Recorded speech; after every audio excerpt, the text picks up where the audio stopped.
Uma boa noite a todos, estamos muito felizes por você estar presente em mais uma transmissão do projeto Crescendo em Graça conosco.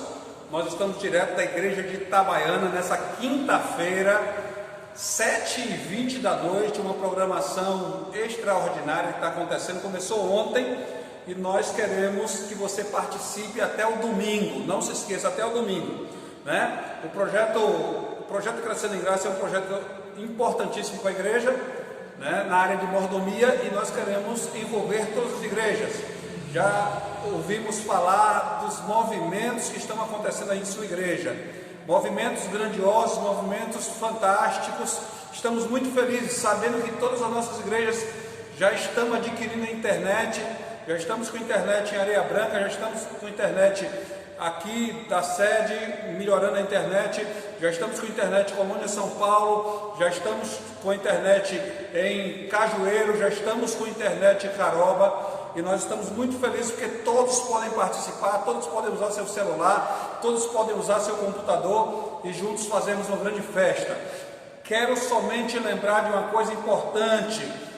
No dia 16, próximo domingo, nós teremos a festa do Projeto Maná, que será falado aí por muita gente, a missão está envolvida, nós estamos envolvidos, então com certeza vai ser uma grande festa e nós queremos que você participe da sua igreja, né? Queremos saber a quantidade de pessoas que já fizeram a sua inscrição, que já compraram a sua lição, que já entraram em contato com a Casa Publicadora Brasileira, e nós gostaríamos que todos estivessem envolvidos neste momento especial do Projeto Maná para 2021. Nós estamos adquirindo agora para que 2021 todos tenham lição e assim a igreja possa ser muito beneficiada, ok? Eu quero lembrar vocês também que, assim como temos internet, temos vários meios de transmissão.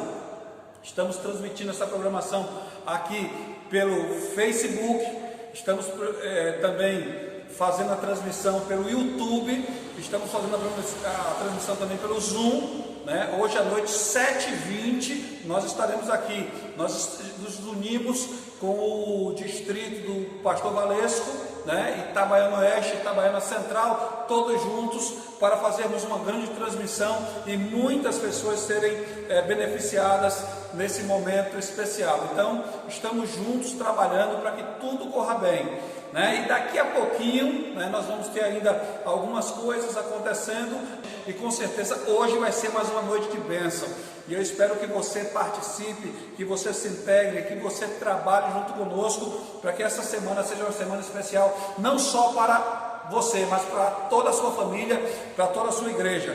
Deus abençoe. Não se esqueçam, as igrejas podem entrar nas plataformas Facebook, Adventistas Itabaiana. Você também pode participar no YouTube, Distrito Itabaiana Central. Você também pode estar participando no Zoom, e nós mandaremos o link, e também no Instagram. Nós mandaremos todos esses links para que você possa participar, e com certeza vai ser festa aqui em Itabaiana Central, vai ser festa também em Itabaiana Oeste. Daqui a pouco o pastor Valesco vai estar falando com vocês também. Deus abençoe a todos, nós vamos ter uma grande festa, né? Esperamos que agora, você assistindo nesse instante, com o pastor Carnassal, e com certeza você vai tomar muitas informações para a sua vida pessoal, para a sua vida financeira, para a sua vida com a sua família e para a sua vida com a igreja. Deus te abençoe. Boa noite, meu irmão, minha irmã, é muito bom poder estar com você nessa noite, segunda noite de programação. Quero assim manifestar a minha gratidão, né, pelo pastor Ildemar, pela igreja do Distrito Central Itabaiana, por nos conceder o espaço de estarmos juntos para poder transmitir essa linda programação, Crescendo em Graça. Eu quero nesse momento também agradecer você que está do outro lado, né? Seja bem-vindo, valorize esse momento, que eu tenho a plena convicção que você vai crescer de forma espiritual. Uma dica para você, olha, cada igreja recebeu esse livro aqui. O líder de mordomia, o ancião, ele recebeu esse material. Então esse material é para você, para a sua família. Abra ele, acompanhe, estude, porque eu tenho a plena convicção que você vai crescer de forma espiritual. Meu amigo, Deus abençoe você, foi muito bom estar com você e vamos aí dar continuidade à nossa linda programação Crescendo em Graça com o nosso pastor Hélio Carnassala. É com alegria que vamos para mais um tema do projeto Crescendo em Graça deste semestre. De diferentes maneiras, nós temos igrejas, famílias e indivíduos conectados. Eu espero que todos vocês estejam saudáveis e seguros. Estejam sempre com sua Bíblia em mãos. E não se esqueçam do livro Paixão, Propósito e Poder. Por falar nisso, como é que está indo a sua experiência de leitura dessas histórias incríveis que tanto nos motivam e inspiram? Eu espero que vocês estejam sendo ricamente abençoados e que possam compartilhar essas bênçãos, convidando seus amigos a se conectarem conosco nessa caminhada. Antes de abrirmos a palavra de Deus, vamos orar. Convido você a curvar sua fronte e fechar os olhos. Senhor nosso Deus, nós vamos abrir a Tua palavra. Abençoa-nos e dirige-nos, dispõe o nosso coração e mente para recebermos a Tua mensagem e disposição para pôr em prática. Em nome do Senhor Jesus oramos. Amém. O texto do estudo de hoje está em 2 Reis, capítulo 2, versos 1 a 18. É um texto mais longo e nós iremos ler alguns versos à medida que avançarmos na história da despedida de Elias e da confirmação do ministério profético de Eliseu. No tema anterior, nós vimos como o jovem Eliseu foi chamado para acompanhar o experiente profeta Elias. E agora era chegado o tempo deles se separarem. Esse é um daqueles relatos bíblicos que nos enchem de esperança quanto ao que Deus tem reservado para os que creem nas suas promessas. Vamos ler os versos 1, 2, 4 e 6. Diz assim a palavra do Senhor. Quando estava o Senhor para tomar Elias ao céu por um redemoinho, Elias partiu de Gilgal em companhia de Eliseu. Disse Elias a Eliseu, fica-te aqui, porque o Senhor me enviou a Betel. Respondeu Eliseu, tão certo como vive o Senhor e vive a tua alma, não te deixarei. E assim desceram a Betel. Verso 4. Disse Elias a Eliseu, fica-te aqui, porque o Senhor me enviou a Jericó. Porém ele disse, tão certo como vive o Senhor e vive a tua alma, não te deixarei. E assim foram a Jericó. Disse-lhe, pois, Elias, fica-te aqui, porque o Senhor me enviou ao Jordão. Mas ele disse, tão certo como vive o Senhor e vive a tua alma, não te deixarei. E assim ambos foram juntos. Esses versos nos informam sobre o itinerário que Elias cumpriu antes de ser tomado pelo Senhor de forma miraculosa. Nesse roteiro, eles saíram de Gilgal, foram para Betel, depois seguiram para Jericó e finalmente chegaram ao Rio Jordão. Esses eram os lugares onde estavam as 3 escolas dos profetas daquele tempo. Isso demonstra a importância que Elias atribuía a essa atividade. As escolas dos profetas haviam sido fundadas pelo profeta Samuel e tinham como objetivo servir de barreira contra a depravação, prover o bem-estar moral e espiritual dos jovens e prepará-los para serem futuros líderes espirituais da nação. Ellen White, ao comentar sobre a situação dessas escolas nos dias de Elias, ela escreveu assim: as escolas dos profetas, estabelecidas por Samuel, tinham entrado em decadência durante os anos da apostasia de Israel. Elias restabeleceu essas escolas, tomando providência para que os jovens adquirissem uma educação que os levassem a engrandecer a lei e fazê-la gloriosa. As lições que o profeta de Deus lhes havia propiciado em visitas anteriores, ele as repetiu agora, especialmente instruiu-os com respeito ao alto privilégio de lealmente manterem obediência ao Deus do céu. Patriarcas e Profetas, páginas 224 e 225. Essas escolas exerciam poderosa influência na mente e caráter dos jovens discípulos dos profetas, como eram chamados os estudantes. Eles se mantinham com o próprio trabalho, cultivando o solo ou fazendo alguma outra atividade manual. Fazia parte do currículo estudar a lei de Moisés, a história do povo de Israel, música sacra e poesia. Preservavam um espírito de devoção e, acima de tudo, aprendiam acerca da vontade de Deus e o dever para com ele. Nos dias de Elias, essas escolas readquiriram seu valor e eram estrategicamente importantes na retomada da adoração ao verdadeiro Deus em meio à terrível apostasia em que estivera mergulhada a nação. Pouco a pouco, o temor de Jeová ia alcançando mais e mais famílias, e esses jovens estudantes ajudariam na consolidação desse processo. A Igreja Adventista do Sétimo Dia tem se dedicado a manter uma rede educacional para servir aos mesmos propósitos que as escolas dos profetas. Sejam os internatos ou as escolas das cidades, elas têm um compromisso de não somente preparar para esta vida, mas educar para a eternidade. Por isso, o seu slogan é muito além do ensino. Cada família adventista que reside em localidade onde existe uma escola adventista deveria fazer qualquer sacrifício para que seus filhos estudassem aí. Todo esforço e investimento feito renderá muitas vezes mais. E eu sou uma prova viva disso. Meus pais aceitaram a mensagem adventista e foram batizados em fevereiro de 1962 na Igreja Central Paulistana. Em 1967, meu irmão mais velho terminou o antigo primário e tinha que ir para o ginásio, hoje chamados de ensino fundamental. Quando meu pai foi matricular meu irmão, viu tanta coisa desagradável que voltou decidido a não colocar seu filho numa escola daquele tipo. Nós morávamos num bairro da periferia de São Paulo, em uma casa nova que havia sido recém-construída. Meu pai foi tapeceiro a vida toda e seu ganha-pão vinha de uma oficina de tapeçaria que funcionava junto da nossa casa. Ele fazia e reformava móveis, estofados, sofás, poltronas. Ele e minha mãe tomaram uma decisão que impactaria a nossa vida para sempre. Decidiram mudar de São Paulo e ir morar perto de um dos nossos colégios, o IASP, hoje o NASP Hortolândia. Nós fomos morar numa casa alugada, velha, sem forro. Não havia trabalho para o meu pai ali, e por muitos anos ele teve que ir toda semana para São Paulo trabalhar na sua oficina. Não foram anos fáceis, mas cada esforço valeu a pena. Hoje meu irmão e eu e toda a nossa casa estamos firmes na igreja. Muitas vezes eu me perguntei o que teria sido de nossa vida se tivéssemos permanecido em São Paulo.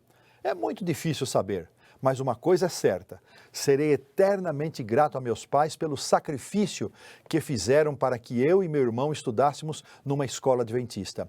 Eu deixo hoje aqui 2 apelos. Pais, façam qualquer sacrifício para que seus filhos estudem numa escola adventista. Educadores, façam todo empenho, todo esforço para que os filhos da igreja nunca fiquem fora de nossas escolas. É a eternidade que está em jogo. É a salvação de nossos filhos que mais conta. No texto bíblico que lemos a princípio, me chamou a atenção a ocorrência de 2 frases repetidas 3 vezes cada. Uma foi dita por Elias e a outra por Eliseu. Sabendo que seria tomado pelo Senhor, 3 vezes o velho profeta disse: fica-te aqui. E 3 vezes o jovem respondeu: tão certo como vive o Senhor e a tua alma, não te deixarei. Estima-se que eles tenham convivido por cerca de 10 anos. Elias era de um temperamento mais forte, ao passo que Eliseu era mais calmo. A obra de Elias é comparada ao papel que exerceu João Batista, ao passo que o trabalho de Eliseu foi uma representação, um tipo do ministério de Jesus. Embora fossem de gerações diferentes e personalidades opostas, isso não impediu que pudessem andar juntos e cooperar um com o outro no trabalho do Senhor. Ellen White traz um comentário interessante sobre essa parceria. Não foi grande a obra de início requerida de Eliseu. Deveres comuns ainda constituíam sua disciplina. É dito que ele derramava água nas mãos de Elias, seu mestre, segundo Reis 3:11. Ele estava disposto a fazer o que fosse que o Senhor ordenasse e a cada passo aprendia lições de humildade e serviço. Como assistente pessoal do profeta, ele continuou a provar-se fiel nas pequenas coisas, enquanto com diário fortalecimento de propósito, devotava-se à missão apontada por Deus. Profetas e Reis, página 222. Como vimos no tema anterior, fidelidade nas pequenas coisas, disciplina e simplicidade foram lições aprendidas na casa de seu pai e que acompanharam Eliseu por toda a sua vida. O comentário adventista vê nas palavras "fica-te aqui" um teste de confirmação do chamado de Eliseu. Ao terminar a obra de Elias, voltaria Eliseu para a casa de seu pai ou assumiria a função de sucessor do profeta? Seguramente, se ele tivesse permanecido em Gilgal ou Betel, deixando de acompanhar Elias até o fim, como era seu dever, essa confirmação não teria ocorrido.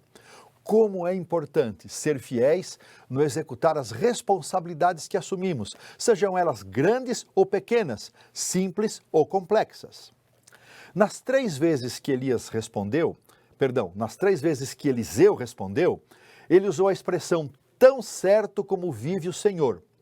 Essa frase revela o firme propósito de Eliseu de não abandonar a obra, mas ir até o fim da jornada e continuar no ministério para o qual fora chamado. Ela revela também a fé que Eliseu possuía no Deus vivo. Ele sabia que seu chamado não era por iniciativa de Elias. O próprio Deus havia ordenado que ele fosse ungido como profeta, como vimos no tema anterior em 1 Reis 19:16. Eliseu deveria ser fiel ao seu mestre, mas acima de tudo, deveria ser fiel a Deus. Fidelidade a Deus e aos homens caminham de mãos dadas, mas quando as relações humanas ameaçam a soberania divina, a declaração de Pedro passa a ser a regra dominante. Antes importa obedecer a Deus do que aos homens. Atos 5:29. Declarar sua fé no Deus vivo também confirmava a certeza de Eliseu de que, ainda que Elias não mais estivesse presente, ele estaria sob a proteção e direção de Deus, a quem havia dedicado sua vida. Confessar crença num Deus vivo era também uma comprovação da consciência que Eliseu possuía da tarefa que estava à sua frente e a certeza de que ele não seria deixado só, mesmo quando Elias tivesse partido. Que preciosas lições para a nossa vida. Nós também, irmãos, amigos, servimos a um Deus vivo. Muitas vezes somos chamados a enfrentar responsabilidades em nossa experiência pessoal, na vida familiar, profissional ou no serviço para o Senhor. E que conforto saber que, ainda que estejamos sozinhos, nunca estaremos solitários. São tantas promessas que nos confirmam essa certeza, mas eu gosto muito e relembro a que está em Josué 1:9. Não te mandei eu? Sê forte e corajoso. Não temas, nem te espantes, porque o Senhor teu Deus é contigo por onde quer que andares. Servimos a um Deus vivo. Até podemos estar sozinhos, mas nunca solitários. Que preciosa promessa! Vamos ler agora os versos 9 e 10 de 2 Reis 2. Havendo eles passado, Elias disse a Eliseu: pede-me o que queres que eu te faça antes que seja tomado de ti. Disse Eliseu: peço-te que me toque por herança, porção dobrada do teu espírito. Tornou-lhe Elias: dura coisa pediste. Todavia, se me vires quando for tomado de ti, assim se fará. Porém, se não vires, não se fará. Quando Elias estava prestes a se retirar, ele deu a Eliseu o privilégio de pedir o que estava em seu coração. Eliseu poderia ter pedido favores temporais, mas não foi isso que pediu. O que ele mais queria era continuar a mesma obra que Elias, no mesmo espírito e poder. Por isso, necessitava da graça e ajuda do mesmo Espírito que havia dirigido o profeta em tudo.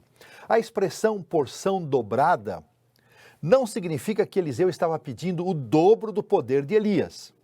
Ele não desejava mais do que havia sido dado ao idoso profeta, nem posição mais elevada ou mais habilidades. A expressão porção dobrada, é a mesma utilizada em Deuteronômio 21:17, que denota a porção da propriedade que um pai deveria dar a seu filho mais velho. O que Eliseu estava pedindo era que ele fosse considerado e tratado como o filho primogênito do profeta, o que significava ser reconhecido como legítimo continuador da obra de Elias. O pedido de Eliseu se assemelha muito ao pedido que fez Salomão, e esses exemplos nos fazem pensar a respeito das coisas que pedimos a Deus em oração. O que realmente desejamos para a nossa vida? O que mais queremos está relacionado ao serviço do Senhor, à causa de nosso Deus? Em sua resposta, Elias reconheceu que o pedido feito por Eliseu era muito difícil para ele poder atender, mas certamente não era para Deus. Não cabia ao profeta designar seu sucessor. Essa era uma competência divina. Deus dirige igualmente as coisas de sua igreja, mesmo quando parece que os homens têm o controle. É um grande erro querer controlar e dominar as escolhas de líderes, seja na igreja local ou nas sedes administrativas e instituições da organização. O melhor é confiar que Deus cuida do que lhe pertence. Mas o profeta deixou claro para Eliseu que se ele visse Elias sendo tomado, essa seria uma prova de que seu pedido seria aceito. O relato bíblico descreve assim o que aconteceu em 2 Reis 2, 9-11. Então Elias tomou o seu manto, enrolou-o e feriu as águas, as quais se dividiram para as duas bandas e passaram ambos em seco. Indo eles andando e falando, eis que um carro de fogo com cavalos de fogo os separou um do outro, e Elias subiu ao céu num redemoinho. O manto de Elias havia se tornado emblema de seu ofício profético. Esse mesmo manto havia sido lançado sobre Eliseu para simbolizar o chamado dele ao ministério. Enrolando o manto, Elias feriu as águas do rio Jordão, como Moisés ferira o Nilo com seu cajado e depois o Mar Vermelho. Esse milagre era uma poderosa confirmação de que o Deus que tirara Israel do Egito estava pronto a continuar manifestando seu amor e cuidado por Israel. No verso 7, nós lemos que 50 estudantes também acompanharam os dois profetas, mas pararam antes de atravessar o Jordão. Os carros de Deus eram os anjos. O Salmo 68:17 diz que os carros de Deus são 20.000, são milhares de milhares, numa clara referência aos anjos. Cavalos e carros são usados frequentemente na Bíblia como símbolos de poder, de glória e majestade, com os quais o Senhor aniquila os inimigos e protege o seu povo. Essa subida extraordinária de Elias para o céu, envolto por anjos, sem passar pela morte, faz dele um tipo dos santos que viverão nos últimos dias e serão trasladados sem ver a morte. A estes representava Elias no Monte da Transfiguração, ao passo que Moisés representava aqueles que, estando mortos, ressuscitarão para a vida eterna. A referência ao redemoinho é mais um indicador do poder de Deus. O Senhor, do meio de um redemoinho, respondeu a Jó, lemos em Jó 38:1. Elias realizou uma grande obra e recebeu uma recompensa gloriosa. Elias honrou a Deus e Deus também o honrou, não lhe permitindo ir para a sepultura, mas levando-o diretamente para o céu. Nem sempre Deus age dessa maneira, mas foi assim com Elias. O texto diz que Eliseu viu e exclamou admirado da cena gloriosa que havia testemunhado. Assim se cumpriu para ele a palavra de Elias confirmada pelo deixar do manto, conforme lemos nos versos 12-14. O que vendo Eliseu, clamou, meu pai, carros de Israel e seus cavaleiros, e nunca mais ouviu. E tomando as suas vestes, rasgou-as em duas partes. E então levantou o manto que Elias lhe deixara cair e, voltando-se, pôs à borda do Jordão. Tomou o manto que Elias lhe deixara cair e feriu as águas e disse, onde está o Senhor de Elias? E quando feriu as águas, elas se dividiram para uma e outra banda, e Eliseu passou.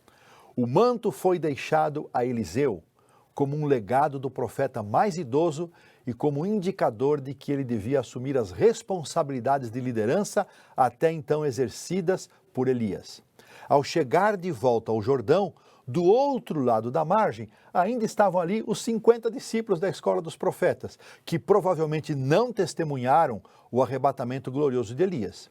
Então, com o rasgar de suas vestes, Eliseu não queria indicar tristeza, mas que dali em diante usaria não mais sua túnica, mas o manto de Elias, que simbolizava a confirmação do seu chamado. A invocação do nome de Deus por Eliseu não indicava incerteza ou dúvidas do profeta, mas confirmava sua fé de que o mesmo Deus que estivera com Elias seria com ele também. O que Deus havia feito por Elias e por intermédio dele, Eliseu esperava agora que o Senhor fizesse por ele. Eliseu clamou cheio de fé e com o manto que fora de Elias e agora lhe pertencia, feriu as águas do Jordão e o Senhor lhe respondeu, abrindo as águas e permitindo que ele atravessasse o rio em seco. Os discípulos viram essa incrível cena e acreditaram que Eliseu realmente havia recebido o espírito de Elias e estava apto a dar continuidade à obra do profeta. Eles o receberam e o respeitaram como seu novo líder. Assim como havia acontecido com Josué, que passou pelo Jordão em seco e teve sua liderança confirmada diante do povo, Eliseu passou pela mesma experiência diante daqueles discípulos e confirmou-se como novo líder. Dentre os pioneiros adventistas, há um que, resguardadas as devidas proporções, se assemelha a Eliseu, especialmente nas virtudes da fidelidade às pequenas coisas, na disciplina e na simplicidade. Refiro-me a John Andrews, cuja história vamos recordar. Ela está no capítulo 7 do livro Paixão, Propósito e Poder, que tem sido uma grande fonte de inspiração para todos nós. John Nevis Andrews aceitou a Jesus como seu Salvador em fevereiro de 1843 e alguns anos depois começou a observar o sábado.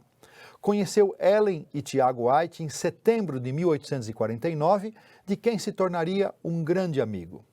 Algumas vezes o casal White se hospedou em casa de seus pais, na cidade de Paris, no Maine.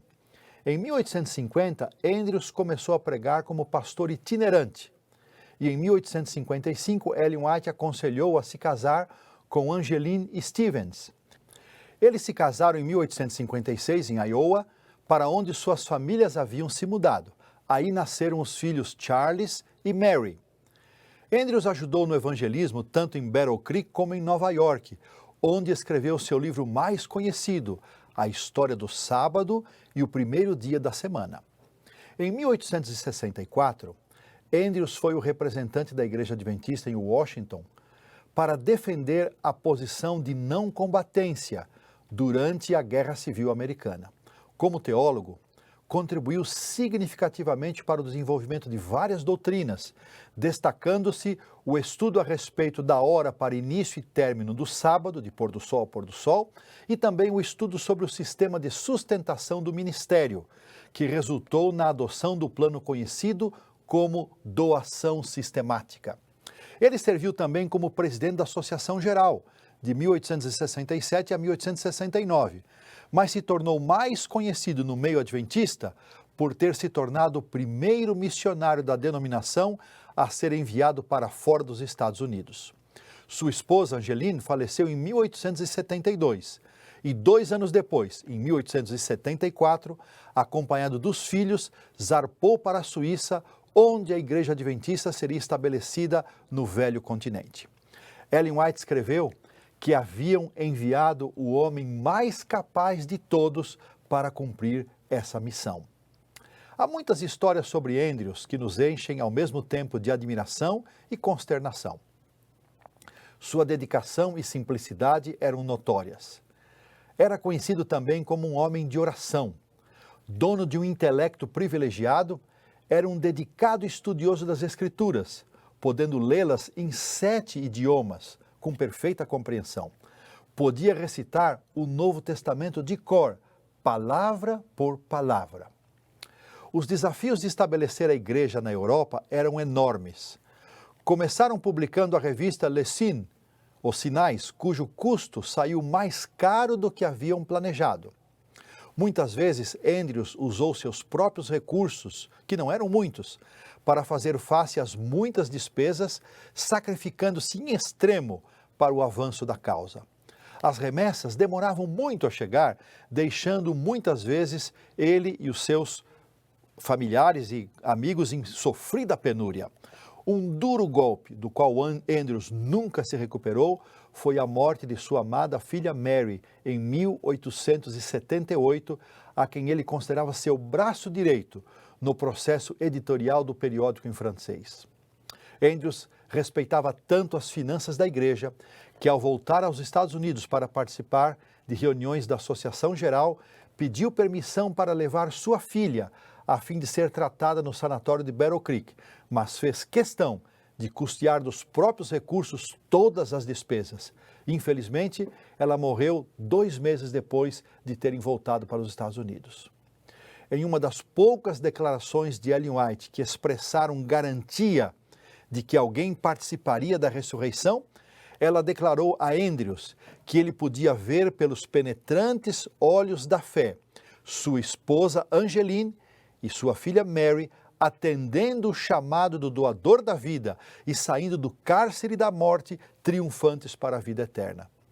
Em seu incessante cuidado pela filha e recusando-se a sair do lado dela, Andrews também contraiu tuberculose. Daí para frente, sua vida, seu vigor e alegria foram declinando pouco a pouco, até ser tragado pela morte em 1883. Há muitos aspectos emocionantes da vida de Andrews que você pode conferir no livro Paixão, Propósito e Poder, no capítulo 7.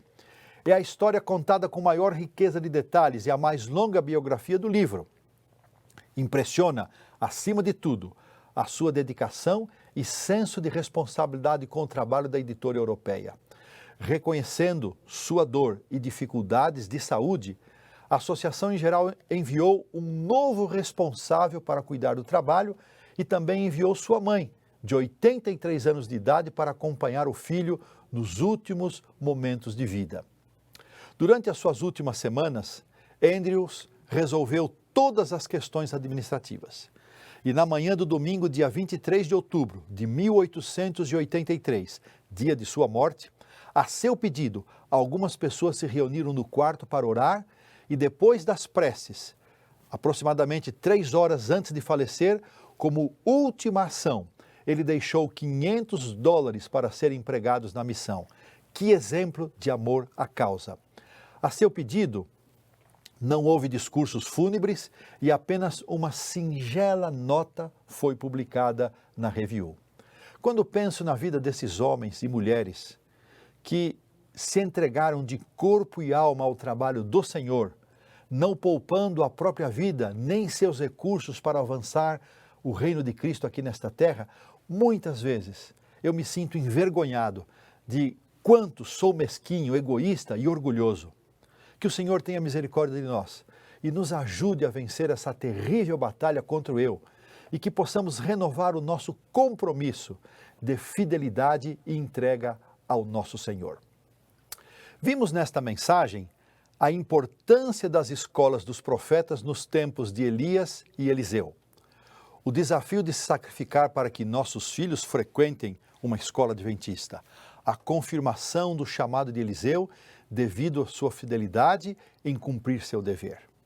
A confissão de fé no Deus vivo deu provas da fé de Eliseu na bênção e direção do Senhor no seu ministério. O pedido de Eliseu de ter porção dobrada do espírito de Elias era uma disposição de seguir no caminho para o qual Deus o havia chamado para ser um profeta.